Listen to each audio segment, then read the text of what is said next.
It's coffee on a Wednesday. And why aren't you It's in not. uniform?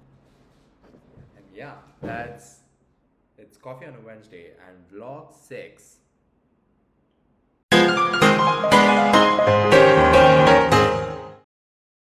Damn, who was that editing level god there? But I think that's all the editing that you would be getting in this video or for the next few videos. Can't give my commitments there. You know what? It's time. It's time for me to go to the next part in this series where I build my own watch. Let's go. The game plan would be to have an actual working watch by the end of probably this month or maybe September 15th. We'll see how it goes. But in the next few 2 3 episodes, I should be having a fully functional watch.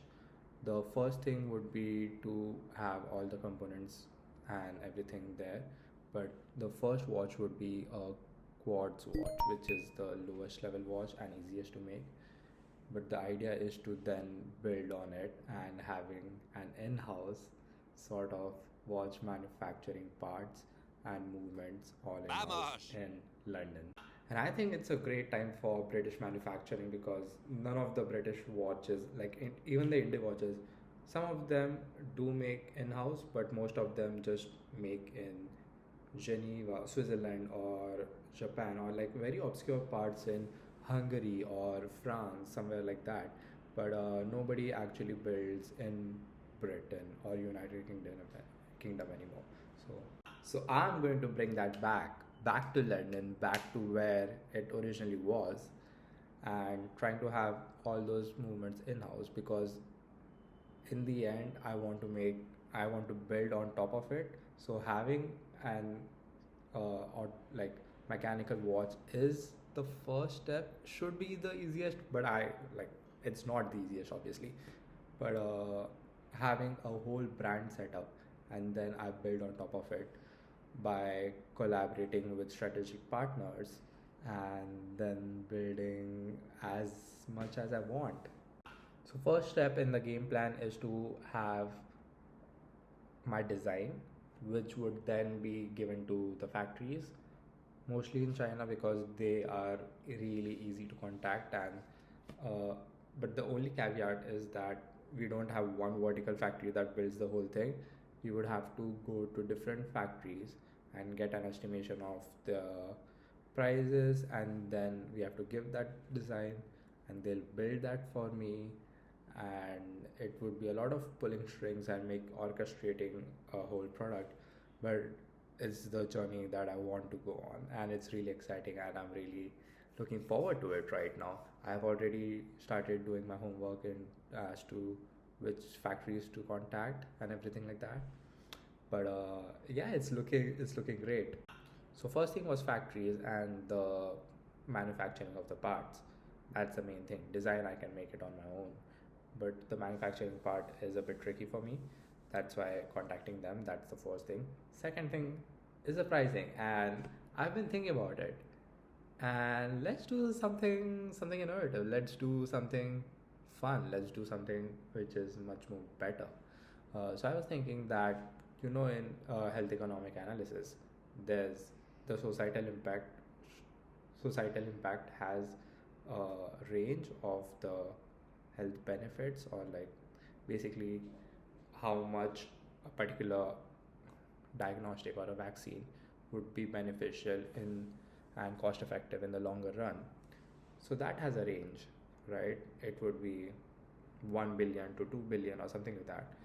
And similarly, my product would also be having a range based on the cost effectiveness or like the healthcare impact of it. Suppose it is from £100 to £200. That's the societal impact or like the overall health impact of the watch. Then the users can give the amount between that range. So it's in my interest to actually reduce that range as much as possible so I get a fixed amount every single time. And all the economic analysis would be done open source, like it's all open to the public. And if you find any sort of miscalculations or mistakes with the analysis part of it or the methodological part of it, you can then negotiate the price with me. So if it's for £100 and you think this particular variable or like the stuff isn't done properly, you could point that out to me and be able to reduce the price depending on how big of a variable you're talking about. And I think that's a feedback mechanism loop in which the price would not just be increasing but would be having an actual impactful price on it, and it feeds back from the audience. So I think, yeah, I just like gave up all with it on a stroll. So yeah, let me know. I'm really excited for this. And that's it for this video. I hope you liked it, and I'm trying to build as I'm trying to make as short videos as possible. I don't want to drag it for too long. I understand like I'm not doing a lot of editing. My goal right now is to have one video every single week. Obviously, I'll try to improve on my editing skills and like everything else that goes into the making of a YouTube video. But right now I'm happy. I'm doing this for my own self. And as always, don't like, subscribe, don't do anything like that. Keep this videos to yourself. Uh, yeah, and I'm genuinely excited about the things that it could be achieving. I'm genuinely getting goosebumps. Like big things are around the corner. And yeah, let's just see. I hope you follow along. And if you have not signed up for the short story competition, what are you doing? What are we doing in this day and age? But it should be, the link should be down in the description.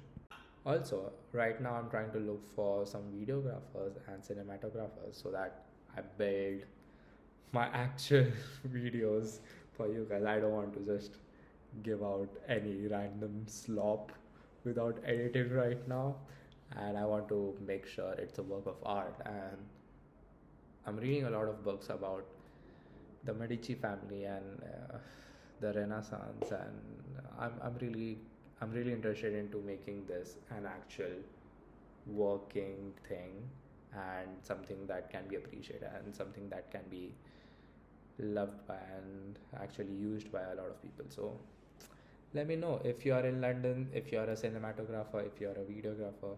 Let me know. I would be happy to collaborate. Ciao, ciao.